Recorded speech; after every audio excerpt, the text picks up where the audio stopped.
Mari sekali lagi kita tundukkan kepala, kita berdoa.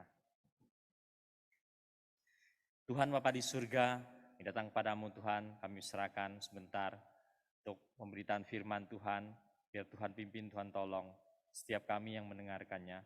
Roh Kudus-Mu telah berada dalam hati kami masing-masing, biarlah sekali lagi mengajar setiap kami. Pakai juga Tuhan hamba-Mu, untuk boleh menyampaikan secara benar dan secara jelas. Terima kasih ya Tuhan, terpujilah dan mulialah nama-Mu, di nama Yesus Kristus kami berdoa dan mengucap syukur. Amin. Selamat siang Bapak Ibu dan saudara-saudaraku sekalian. Hari ini saya akan mengajak kita untuk melihat satu bagian dari Perjanjian Lama. Mari kita buka bersama-sama dari Mazmur pasal 90. Mazmur pasal 90. Dalam struktur Mazmur ini adalah bagian yang keempat, yaitu dari pasal 90 sampai dengan 106. Kita akan melihat yang bagian pertama dari bagian keempat ini. Mazmur 90. Kita akan bacakan silih berganti, saya baca satu ayat, silakan Bapak Ibu sekalian baca satu ayat. Sampai dengan nanti ayat ke-17. Mazmur pasal 90, Tuhan tempat perlindungan yang kekal. Doa Musa, abdi Allah. Tuhan, Engkaulah tempat perteduhan kami turun-temurun.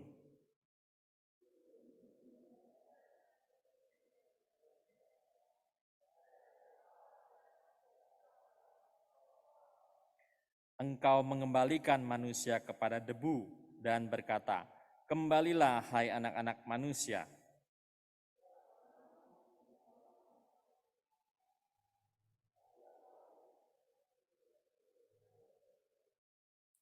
Engkau menghanyutkan manusia, mereka seperti mimpi, seperti rumput yang bertumbuh.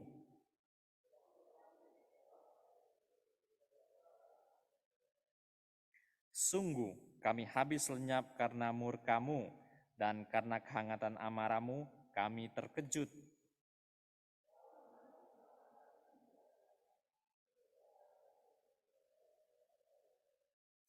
Sungguh segala hari kami berlalu karena gemas-Mu, kami menghabiskan tahun-tahun kami seperti keluh.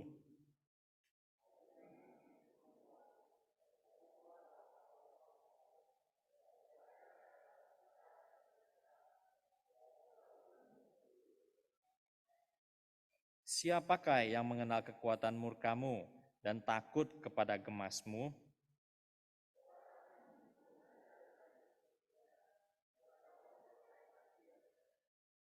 Kembalilah ya Tuhan, berapa lama lagi, dan sayangilah hamba-hamba-Mu.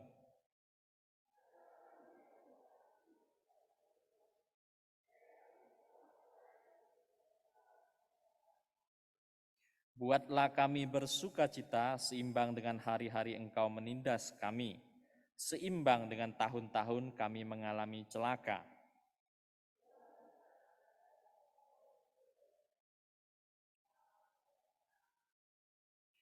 Kiranya kemurahan Tuhan Allah kami atas kami, dan teguhkanlah perbuatan tangan kami. Iya, perbuatan tangan kami, teguhkanlah itu. Bapak Ibu dan saudara-saudaraku sekalian, di dalam pembacaan Alkitab, sebagian orang-orang Kristen, mereka senang baca kitab puisi, yaitu khususnya kitab Mazmur. Sebagian orang lagi misalnya senang baca Injil. Ada orang juga senang baca tulisan-tulisan Paulus. Bahkan saya pernah temu ada orang senangnya baca Alkitab itu cuma baca kitab Wahyu, ya. Karena katanya seru, terus banyak dengan ramal, dan dia sendiri suka ramal, jadi senangnya kitab Wahyu saja. Nah, dalam hal kitab Mazmur, kita tahu bahwa kitab Mazmur itu adalah kategorinya puisi. Jadi kitab Mazmur ini atau kitab-kitab yang bercorak puisi kadang-kadang mudah-mudah susah untuk mengartikannya. Dia di satu pihak seringkali juga seperti encer begitu. Karena encer kita tidak tahu titik beratnya itu di mana. Oleh karena itu kalau kita membaca buku-buku tafsiran berkaitan dengan Mazmur, kita bisa menemukan versi yang macam-macam. Ya. Misalnya saja pasal 19 ini ada versi yang saya lihat dia baginya 2 aja. Ya, baginya 2 aja, ayat 1 sampai 12. Kemudian bagian kedua 13 sampai 17. Ada lagi yang agak ruwet dikit, dia baginya menjadi ABC, lalu C aksen, B aksen, A aksen, sehingga dia baginya menjadi 6 bagian. Mana 6 bagian itu setiap bagiannya saling berpasangan. Nah, saudara-saudara yang sudah tempo hari kita di kelas tafsir hermeneutik PB, kita sempat singgung satu tema, kapan kita menggunakan buku tafsiran. Banyak hal yang keliru dilakukan oleh jemaat maupun sekolah-sekolah teologi ketika masih pelayanan adalah kita persiapan ceramah, persiapan khotbah, kita dapat perikop, kita dapat nas, terus lakukan yang pertama adalah kita mencari buku tafsiran, membuka dan membacanya. Nah, padahal kita tahu bahwa sebenarnya buku tafsiran hendaklah ditempatkan di bagian terakhir. Setelah kita membaca, kita menafsirkan, semuanya sudah selesai, maka buku tafsiran adalah di tempat yang terakhir. Kalau tidak demikian, maka kita akan memakai kacamata kuda yang diarahkan oleh buku tafsiran itu. Syukur-syukur kalau kacamatanya benar, kalau enggak ya kita sendiri mengalami kerugian dan juga pendengar-pendengar kita. Nah, Bapak Ibu dan saudara-saudara sekalian, Mazmur pasal 90 ini lebih baik diikutin seperti apa yang dibagi dalam bahasa Indonesia. Ya. Untuk Alkitab yang umum, ya, Alkitab yang umum dalam bahasa Indonesia, dia baginya menjadi 4 bagian. Ayat 1 dan 2, ayat 3, 4, 5, 6, 7, 8, 9, 10, 11, 12, baru 13 sampai 17. Ya. Di situ ada pemisahan spasi sedikit-sedikit dan kita bisa lihat dengan jelas. Tapi kalau Alkitab Bapak Ibu sekalian pakai yang satu ayat demi satu ayat, satu demi ayat, tidak ada paragrafnya, maka itu tidak akan kelihatan.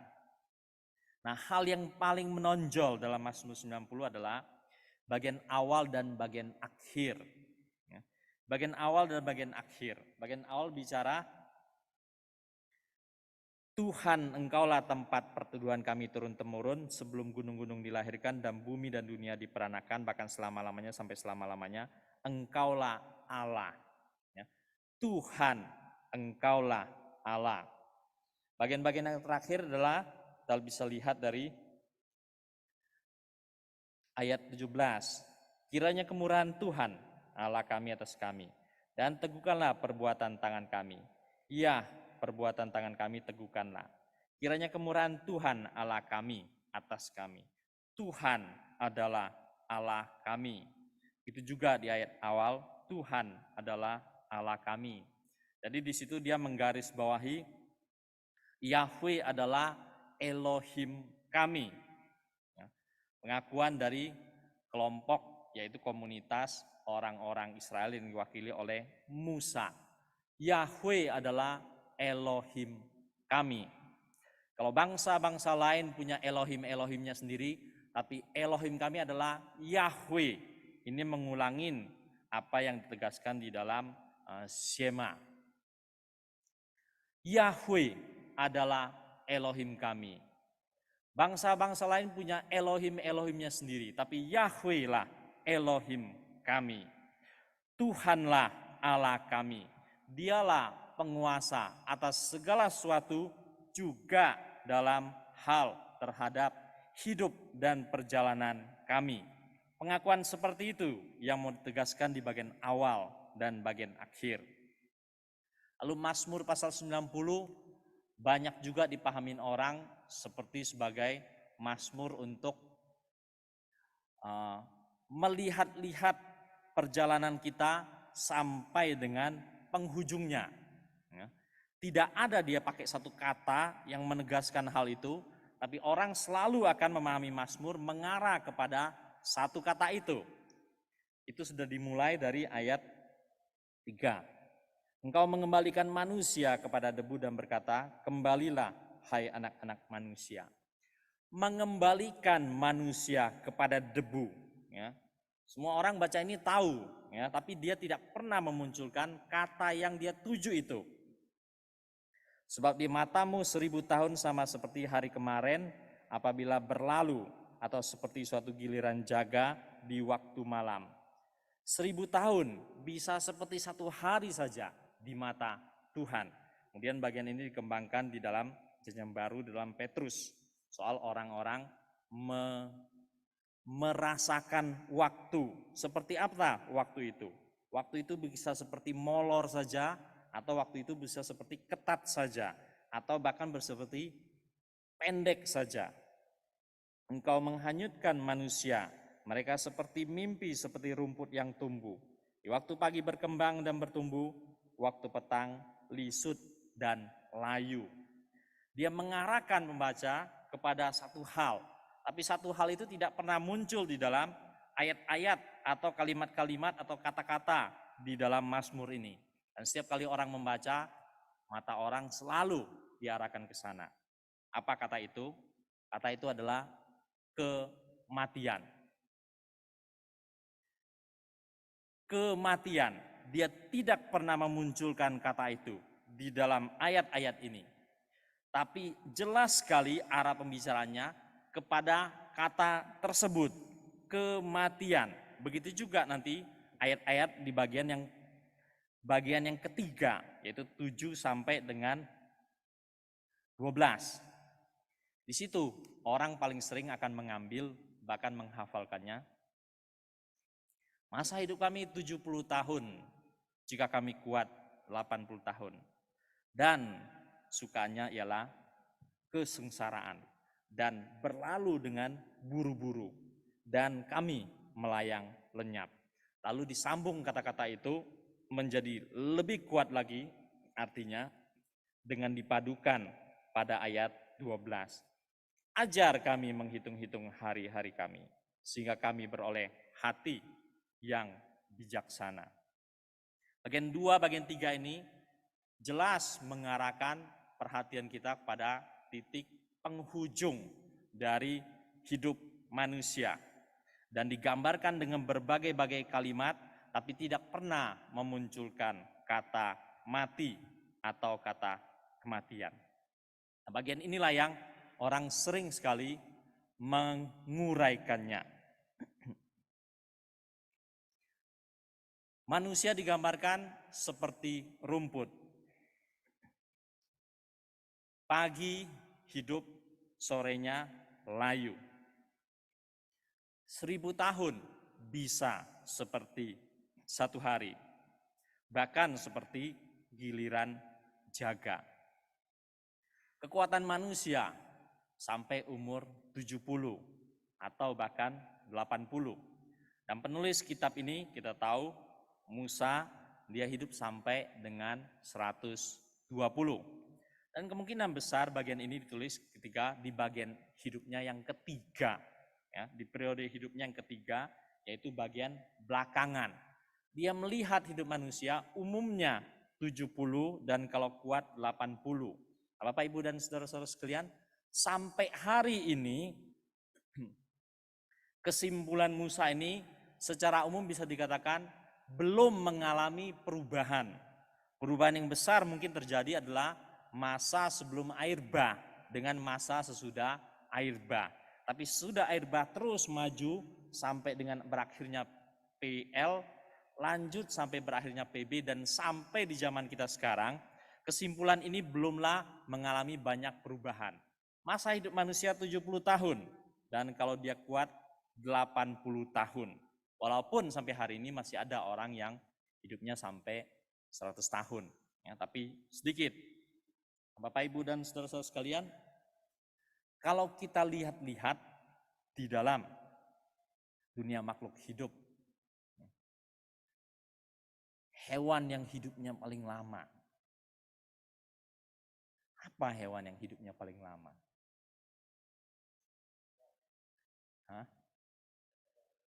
Salah satunya ya adalah kura-kura. Ya, kura-kura.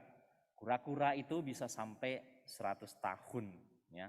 Ada yang bisa sampai 150 ke atas, bahkan 200 tahun. Tapi masih ada hewan-hewan lain kalau Bapak Ibu pelajarin yang lebih dari kura-kura. Hidupnya bisa rata-rata 200 tahun, rata-rata 300, rata-rata 400. Tapi kebanyakan hewan itu kalau Bapak Ibu pelajarin, kita tidak kenal. Ya. Sebagian besar heran sekali. Ya, saya pelajarin hewan-hewan yang umurnya tua-tua itu, banyakkan hewan-hewan di dalam laut. Ya, di dalam laut, dalam arti tertentu kura-kura itu ya dari air ke darat. Ya, dari air ke darat. Umurnya panjang. Satu lagi saya ingin coba mengajukan pertanyaan pada Bapak Ibu sekalian, apakah kita pernah mikirkan dunia makhluk hidup? Apa yang umurnya paling pendek? Apa yang umurnya paling pendek?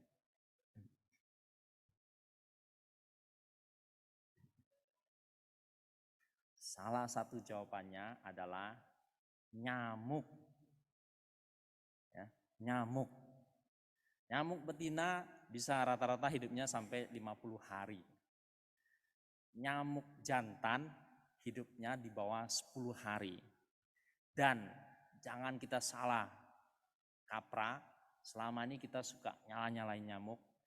Hanya nyamuk betina yang perlu menggigit hewan-hewan termasuk manusia. Karena dia memerlukan protein dalam darah dalam siklus perkembangbiakannya. Ya. Bapak, Ibu, dan saudara-saudaraku sekalian, seandainya nyamuk hidup 50 tahun atau 100 tahun, apakah yang akan terjadi pada dunia manusia? Nyamuk menjadi begitu banyak dan lama hidupnya dan lama matinya. Ya. Sengsara hidup kita, kemungkinan besar akan begitu. Ya. Atau penemuan obat-obatan pestisida akan menjadi semakin gilang gemilang untuk mengatasi problem nyamuk. Tapi bersyukur kita, kura-kura yang hidupnya panjang. Ya. Kita lihat kura-kura, jalannya santai, pelan, terus jalan. Ternyata hidupnya bisa panjang. Ya. Bersyukur kita melihat kura-kura bisa hidupnya panjang. Dan bersyukur pula kita nyamuk hidupnya pendek. Ya. Dia menyelesaikan hidupnya yang pendek itu. Ya. Dan mengalami kematian. Kura-kura menyelesaikan hidupnya yang panjang itu. Dan dia mengalami kematian. Kita bersyukur untuk kura-kura, kita juga bersyukur untuk nyamuk. Yang Tuhan sudah atur perjalanan hidup mereka masing-masing. Dari pembicaraan tentang kematian, lalu kemudian pemazmur membawa kita sampai pada bagian yang keempat, kepada kehidupan. Ya, kepada kehidupan, ya, 13 sampai dengan 17. Sebelum kita masuk pada kehidupan, saya hendak membagikan satu puisi. Ya, silakan ditampilkan. Ya. Saya bacakan sedikit puisi ini. Tunggu ditunggu, tidak pulang. Esok lihat pikiran rakyat. Pantau mayat di Hasan Sadikin, jenazah pasti rekan Hardi. Ketemu di Malang, mampir ke rumah.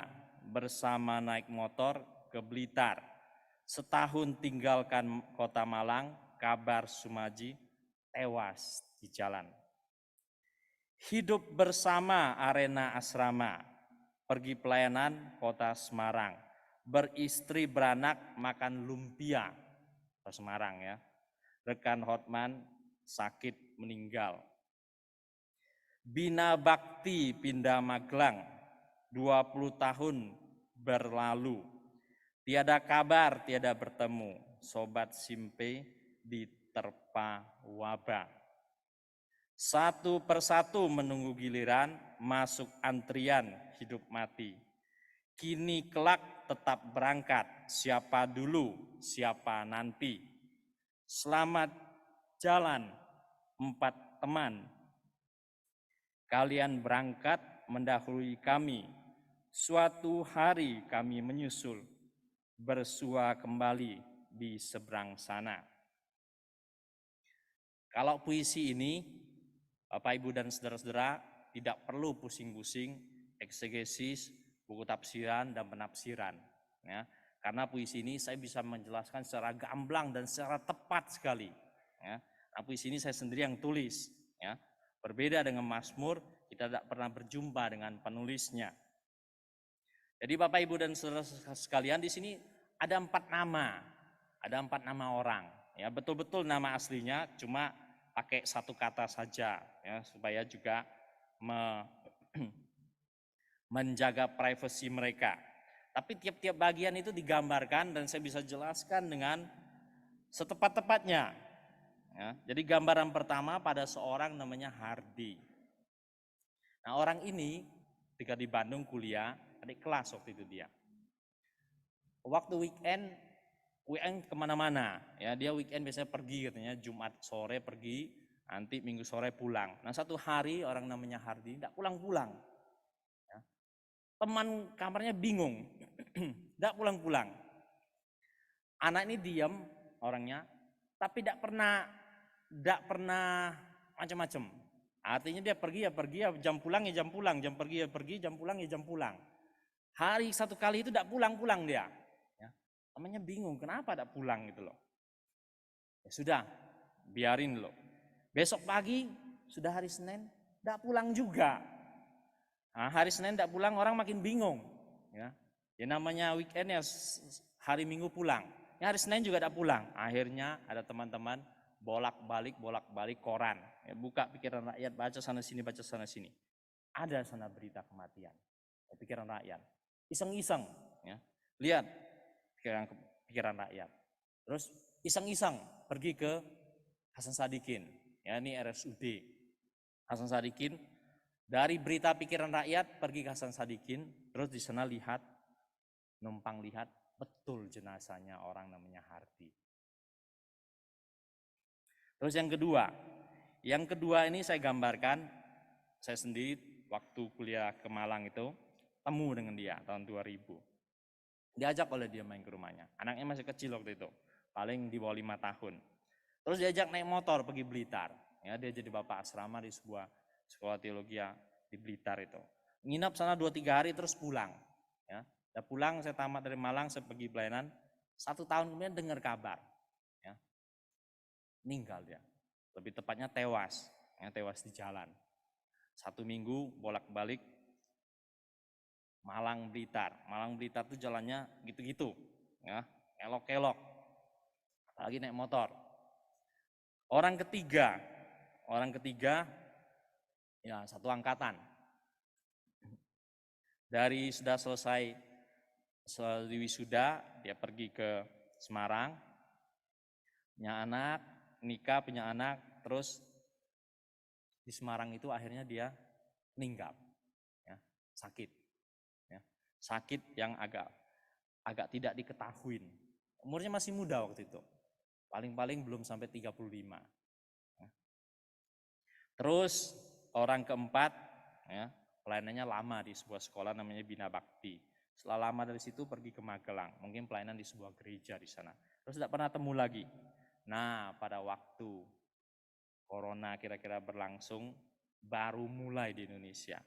Ya, orang namanya Simpe ini kabarnya kena wabah. Ya, meninggal dia. Pada waktu itulah saya coba tulis tentang orang-orang ini. Setelah ini pun Bapak Ibu saudara-saudara sekalian, masih ada kejadian lain. Ya. Orang yang satu tingkat di sini 2 orang. Ya. Setelah kejadian ini pun sudah keempat, masih ada orang kelima. Orang kelima bisa bilang satu tingkat juga, bisa bilang gitu. Ya, karena waktu itu ada semester genap. Ya. Pelayanan weekend lama bareng 2 tahunan di Bandung itu. Ya. Dan setelah dia selesai, dia pergi langsung ke Gorontalo itu. Dan anaknya sudah kuliah teologi ke Jakarta. Jadi ketika kejadian itu, lewat dari bulan Maret 2020, orang itu pun meninggal. Dan anaknya tidak bisa pulang. Anaknya terkurung dalam asrama. Dan mamanya juga bilang, "Gak usah pulang lah kamu, sudah. Apa boleh buat," gitu. Nah, setelah itu pun, belum lama ini, ya, setelah corona makin mereda, Di Surabaya ada seorang teman lagi, ya, seorang teman dari tempat lain, cukup dekat juga, tempat gereja pelayanannya dekat, seumuran dengan saya. Ya, waktu saya kuliah ke Malang, dia hampir selesaikan STH-nya. Meninggal orang ini. Ya, anaknya satu, anaknya baru daftar masuk ke universitas, ya, di Surabaya. Meninggal orang ini. Ya. Terus kabarnya sekarang mereka istri dan anak masih di Surabaya. Tunggu sampai anaknya kuliah selesai, setelah itu mungkin mereka akan kembali ke kampung halamannya. Nah, orang-orang ini Bapak Ibu sekalian, satu persatu mereka sudah berangkat, ya. Mereka menanti di seberang sana, dan kita pun akan menuju ke sana. Hanya soal giliran, saudara dapat antri duluan atau dapat antri belakangan. Semuanya sedang masuk dalam antrian. Nah, dengan pembicaraan seperti ini, Mazmur mengajak kita melihat kepada titik itu, maka kemudian dia lanjutkan kepada ayat 13 sampai dengan 17. Kembalilah ya Tuhan, berapa lama lagi? Sayangilah hamba-hambamu. Dengan melihat pada kematian itu, kita kembali pada hidup kita. Kenyangkanlah kami di waktu pagi dengan kasih setiamu, supaya kami bersorak-sorak dan bersukacita semasa hari-hari kami. Buatlah kami bersukacita seimbang dengan hari-hari Engkau menindas kami, seimbang dengan tahun-tahun kami mengalami celaka. Bicara tentang orang yang masih dalam antri, masih menjalani hidupnya, tapi belum sampai ke titik ujung itu. Biarlah kelihatan kepada hamba-hambamu perbuatanmu dan semarakmu kepada anak-anak mereka. Kiranya kemurahan Tuhan, Allah kami atas kami. Teguhkanlah perbuatan tangan kami. Perbuatan tangan kami, teguhkanlah itu.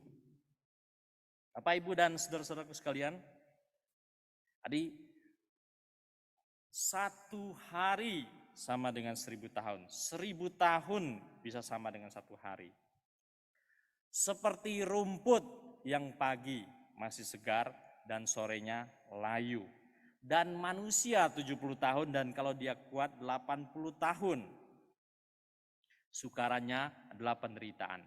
Berlalu dengan cepat dan tergesa-gesa. Dan Mazmur mengatakan, ajarlah kami menghitung hari-hari kami. Jadi apa sebenarnya yang dimaksudkan dengan melihat pada kematian itu, tapi tetap menjalani kehidupan ini? Ajarlah kami menghitung hari-hari kami. Maka kita bisa mengartikannya sebagai, biarlah Tuhan menyayangi kita, mengenyangkan kita di waktu pagi dengan kasih setianya. Dan kita bersorak-sorak bersukacita semasa hari-hari kita. Dan kita bersukacita seimbang dengan hari-hari kita mengalami kesengsaraan. Atau tahun-tahun kita mengalami celaka. Dengan itu kita menjalani hidup kita masing-masing. Dengan itu kita mengisi hidup kita masing-masing. Dan dengan itu caranya kita menghitung hari-hari kita. Dan biarlah kelihatan kepada hamba-hambamu perbuatanmu dan semarakmu kepada anak-anak mereka. Jadi perjalanan menuju kepada titik yang akhir itu sebenarnya bisa menjadi hal yang bersukacita dalam hal kita menghitung hari-hari ketika kita bisa melihat perbuatan Tuhan. Biarlah kelihatan pada kita perbuatan tanganmu. Dan kita meminta kepada Tuhan meneguhkan perbuatan tangan kita. Dengan melihat pada titik yang ujung itu, setiap kita tetap harus menjawab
ganda, ya, atau bahkan standar yang 3, standar 4 dan seterusnya. Dunia politik menjadi seperti itu Bapak Ibu dan saudara-saudara sekalian. Terlalu susah kita melihatnya. Ya. Dunia politik itu terlalu susah. Tapi kalau kita bisa melihat perbuatan Tuhan di tengah-tengah sepak terjang dunia ini, itu menjadi penghiburan yang kuat sekali bagi kita untuk menjalani hidup kita. Satu hari menjelang 22 April, ya, hari Jumat. Hari Jumat di batu tulis diumumkan, ya, seorang namanya GP rambut putih, dia menjadi capres, ya, dari partai besar. Nah, ini menjadikan sebagian orang gegap gempita. Masyarakat Indonesia menerima kado lebaran yang luar biasa, ya, kado lebaran dengan pengumuman itu. Bapak Ibu dan saudara-saudara sekalian, tidak tahu kita nantinya berapa pasang capres, ya, 2 pasang kah seperti sekarang, atau bisa muncul 3 pasang dan seterusnya. Terus nanti kita akan menjalani pemilu ini berapa periode, ya, 1 kah atau 2, ya. Harap-harap kita tidak berlama-lama, ya, 1 periode cukup gitu loh. Tapi Bapak Ibu dan saudara-saudara sekalian, mengamatin dunia politik di negara kita sendiri pun tidak mudah, ya. Tapi kalau kita bisa melihat perbuatan Tuhan di tengah-tengah semuanya itu menjadi satu penghiburan yang kuat sekali bagi kita untuk menjalani hari-hari kita. Ajarlah kami menghitung hari-hari kami. Biarlah kita boleh melihat-lihat, mengamati perbuatan Tuhan tengah hidup kita sendiri, tengah hidup orang lain, tengah-tengah bangsa dan negara ini, bahkan di tengah-tengah dunia ini. Dan kalau kita bisa melihat itu, betapa kita mendapatkan penghiburan untuk setiap kita menjalani hidup kita masing-masing. Dan biarlah dengan itu, ajarlah kami menghitung hari-hari kami. Kita minta pada Tuhan untuk meneguhkan perbuatan tangan kita. Menjalani hidup kita masing-masing, kita mengisinya dengan perbuatan ini dan itu, biarlah perbuatan kita diteguhkan oleh Tuhan. Perbuatan tangan kita diteguhkan oleh Tuhan. Bapak Ibu dan saudara-saudaraku sekalian, memandang kepada titik akhir itu, memandang pada satu kata itu, kita tidak boleh hanya berhenti di situ, tapi kita masih harus menjalani hidup kita masing-masing. Ada orang yang tidak kuat menjalani hidupnya, maka dia cepat-cepat berusaha untuk mengakhirinya, yaitu dengan cara bunuh diri. Ya, dia tidak lagi berani menghadapi hidup dan dia minta cepat-cepat berakhir hidupnya dan memilih cara bunuh diri. Tapi pemazmur mengajak kita untuk melihat titik akhir itu dan melanjutkan perjalanan hidup kita. Melihat-lihat, menyelidiki perbuatan Tuhan di tengah-tengah dunia ini. Dan kita meminta biarlah Tuhan meneguhkan perbuatan kita masing-masing. Dengan itulah kita menghitung hari-hari kita. Kita menjalani hidup kita dengan mata yang tertuju sampai pada titik yang terakhir. Betapa bersyukurnya kalau kita dalam hidup kita bisa melihat banyak perbuatan-perbuatan Tuhan terjadi. Ya. Entahkah itu secara manusia itu sedih, gembira. Ya. Entahkah itu tragis, entahkah itu berita yang bahagia, sukacita. Entahkah membuat dunia berhenti, entahkah membuat dunia bergerak lebih cepat. Ya, dan 3 tahun terakhir dunia seolah-olah terhenti dengan virus yang kecil. Tapi bisakah kita di situ melihat Tuhan, tangan Tuhan sedang bekerja. Dan di tengah-tengah semuanya itu, apa yang kita kerjakan dengan tangan kita? Kita melihat-lihat perbuatan Tuhan dan kita meminta Tuhan meneguhkan perbuatan tangan kita. Amin. Mari kita berdoa. Bapa kami di surga, pujilah dan mulialah nama-Mu.